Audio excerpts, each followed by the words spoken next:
Good afternoon guys. So nag-walking kami ni Coco at saka ni Timmy. So dito kami nag-walking around the farm. Malapit na mag alas 4 ang oras sa kahaponon. So dyan sa kapitbahay namin yan na property. At saka dito naman sa amin, yun ang property ni Habi. Nawala na si Timmy. Hindi ko alam kung nasaan. Ang bilis talaga niyang mawala, guys. Nandoon pala sa paddock. Yeah, I think he likes watching the cows as well, and he likes chasing rabbit. So dito pala nag-slashing si Bunso. At yung gate doon is open para makapasok ang mga kabayo dito sa paddock at saka sa kabilang paddock din. Ayan. So 3 days na walang ulan. So ayan, yung mga aso, happy talaga sila na dinala ko sila dito nag-walking. So from the house, doon kami nagsimula sa along the road, and then pagkatapos dito kami said to the dog, we have to come here kasi gusto ko ang tagal ko na hindi nakapag dito lakad dito sa aming guys, sa aming farm. Ayan, so nakita nyo yan doon sa unahan, yun ang bahay namin doon. Nakita yun, merong bahay at saka yung apple orchard, doon yung aming bahay. So malapit lang. So I have to walk along the fence here.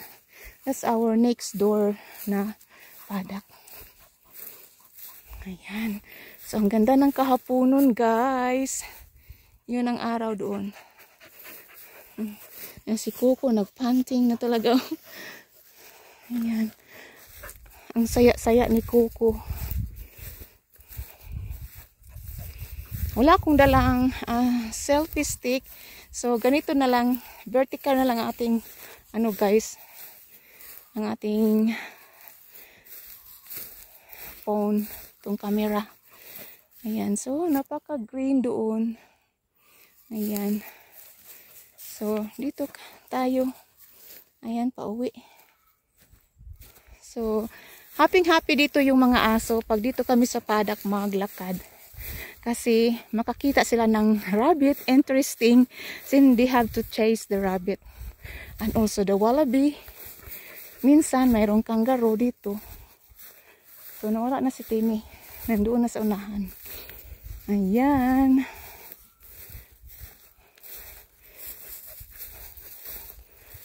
Okay guys. Maganda pag i-landscape ang phone. Pero wala akong dalang selfie stick pa. So, gamit ko lang ang kamay. Ayan. So, ayan. Nakita na yun. Ayan. So, I live in the middle of nowhere talaga. Dito sa aming farm. Farm ng hobby ko. So, ayun. Doon, tingnan natin.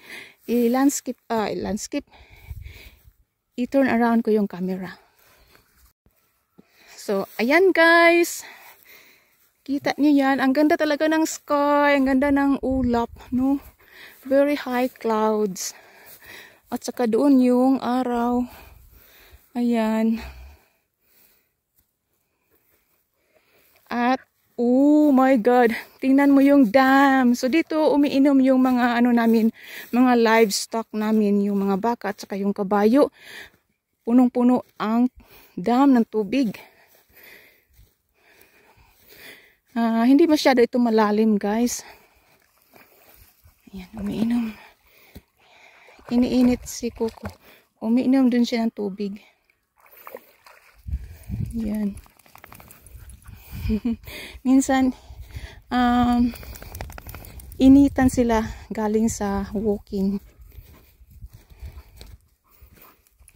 Ayan, pauwi na kami. Yun ang dam. Ayan, puno. Kasi sa ulan namin na araw-araw na lang umuulan. Then Tuesday, Wednesday ang lakas ng ulan. Before that, inday-inday lang. Pag sa Tuesday at saka Wednesday, Thursday ang lakas ng ulan. Ayan. So, ayan, nakita nyo guys. Ayan, so, napakaganda talaga ng, ang panahon. Okay, hanggang dito na lang tayo guys. Thank you for watching. Bye-bye.